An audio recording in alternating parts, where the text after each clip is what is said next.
Today on the Daily Scoop podcast from the Scoop News Group.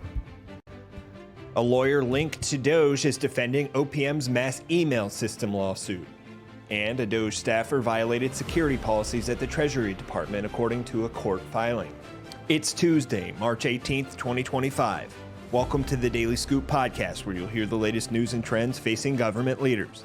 I'm the host of the Daily Scoop podcast, Billy Mitchell. Thanks so much for joining me. Let's dive into the day's top headlines. A lawyer who's said to have played a central role in the Department of Government Efficiency's attempted takeover of at least one federal organization is now defending in court the DOGE email system used to send email blasts to the entire U.S. government workforce.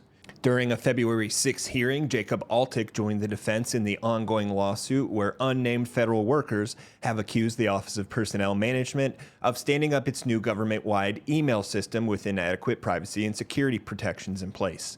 While the defense introduced him at the time as being, quote, from OPM, counsel for the plaintiffs filed a new notice early Monday, essentially connecting the dots that Altick, through other lawsuits and public reports, has played a hands-on role in supporting the DOGE.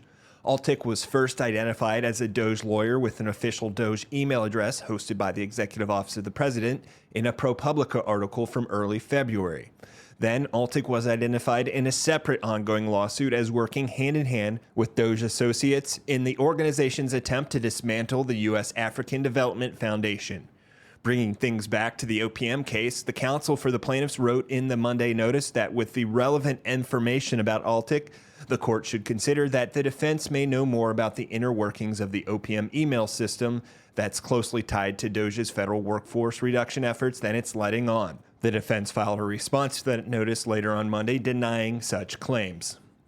In other news, the DOGE is also in the spotlight in another case where state attorneys general have sued President Donald Trump and Treasury Secretary Scott Bessent, challenging DOGE access to Treasury records.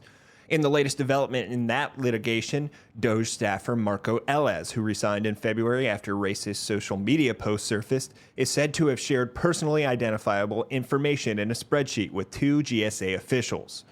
The testimony in that case explains that Ellis shared names in the spreadsheet that are considered low-risk PII because the names are not accompanied by more specific identifiers, such as social security numbers or birth dates.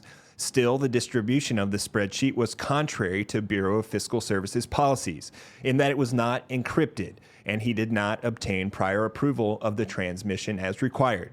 Though another DOGE staffer, Ryan Wonderly, has taken Ellis's place at Treasury, plaintiffs in the case insist that adequate security safeguards still aren't in place and remain concerned by the, quote, rushed and chaotic nature of the Treasury DOGE team onboarding process. For more news at the intersection of the federal government and technology, make sure to visit fedscoop.com. The Daily Scoop podcast is available on all podcast platforms. If you've already rated the podcast on your platform of choice, thanks so much. High ratings and good reviews of the show help more people find it. The Daily Scoop podcast is a production of the Scoop News Group in Washington, D.C. Adam Butler and Carlin Fisher help put the show together, and the entire Scoop News Group team contributes. We'll be back next week with brand new episodes. Until then, I'm your host, Billy Mitchell. Thanks so much for listening.